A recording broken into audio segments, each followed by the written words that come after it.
Tingnan ko yung loob. Charan. Hangiran. Ayan. Kakagulo na kami sa pagsasaing bukas. Buksan ko po muna yung amoy ng sealant eh. Oo, Ito. hindi. Yun, Lalagyan pwede ng din buksan mirror. yung ano. Dito po may salamin pa. Hindi ko pa nakakontas. May mga shelf dito sa loob. Ito pala, ala ng ano yan. Yan po, hangiran. Sa kabila.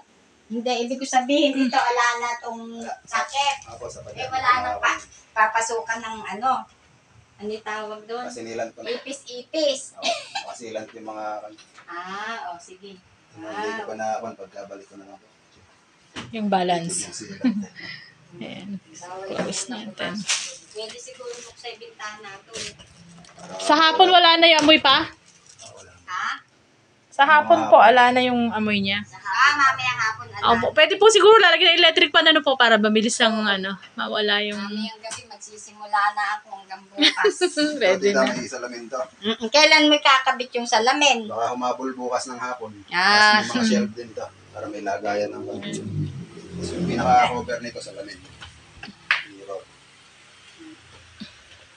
Ito may shelf. Ito, may takip din yan. Balance ng project.